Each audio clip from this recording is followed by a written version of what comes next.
Purpose of this connection is for you to learn how to be a channel for love and for abundance after you've gone through kind of the dark night of the soul, after you've gone through the spiritual deconstruction that you went through and that this other person went through. So also one way that you'll know that this is for you is if the other person has actually also gone through this spiritual deconstruction. If they haven't gone through that yet, then this isn't your reading. This is really about two souls that have both done this spiritual deconstruction. I was also getting the numbers 23 and 1, 2, 3, 4.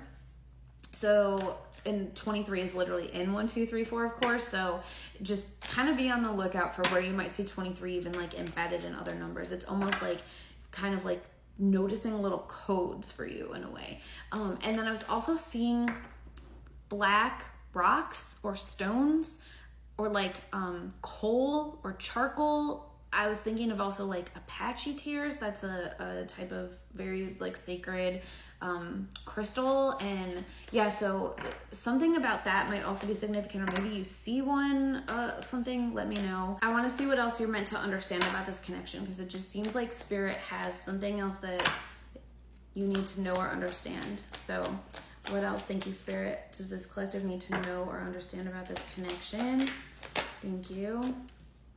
Okay, it's very literal here. Wow. Okay, so we have the 9 of Swords on the bottom of the deck, and I also, even with the eyes, it's also making me think about the like third eye awakening, like your eyes finally like open. But like I said, it's like both of you have this third eye awakening. Okay, and the 9 of Swords is really realizing like, wow, the reason for my pain, my anguish, was because of these systems that were literally trying to oppress me, and they're trying to oppress the collective with the Hierophant card that we had seen before.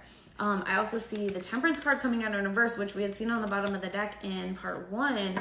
So to me, this is also about like the kind of continuation of the cycle of like death and rebirth as well. The Phoenix rising from the ashes, the Stork bringing new rebirth, and also that sometimes there's going to be additional grief. It really does make me think that this relationship is not your forever relationship. It's just a really important relationship to kind of like get you to the next step in your journey. It's going to be a beautiful relationship, because I do see the 9 of stars, or the 9 of pentacles rather. It's stars in the deck I normally use, the 9 of pentacles. But I almost feel like the fact that it's not the 10 of pentacles is kind of meaningful here. It's almost like it gets you to a certain point, but maybe not all of the way. Like this is a really important transformational relationship for you, but it's not necessarily your forever relationship. It's like the steps along the way. Maybe that's also why it's like 2, 3 or 1, 2, 3, 4 as being like the numbers that I was seeing. Is there anything else you need to know? Yeah. Okay, it's like it is a new spark with the Ace of Wands and the Lovers, and it's like you are going to fly together for some time. Okay, you are going to fly together for some time. Well, now look at this. There is the 10 of Pentacles. Okay, so interesting. So maybe for some of you it isn't taking you to forever, and maybe for some of you it does. So that fits with what I had been talking about in part 2. And also with the Temperance card in reverse, it's like as there's these cycles of death and rebirth, and we'd seen the Death card before, it's like maybe it's because for some of you, you transform repeatedly with this person, and you have another like full awakening with the Ace of Wands and the Lovers, and that it's getting you all the way to the 10 of Pentacles life, which is like your happily ever after, the long lasting legacy. Or for some of you, maybe it ends at the 9 of Pentacles, and you decide like, actually, I got what I needed out of this relationship, and my best thing is for me to move forward, and like in a peaceful way. It's like, even when I do see the end of the relationship for some people in this collective, it doesn't seem like it's this like terrible ending. It seems like it's this like mutual, amicable understanding that this was what our souls were meant to do, and we did that, and now our souls go forward separately. Yeah, 2 of crystals. This is also, I said crystals because again, that's my normal deck. I knew I needed to use this deck for this reading. 2 of Swords. Okay, so with the 2 of Swords, it's so funny how I'm like literally translating it.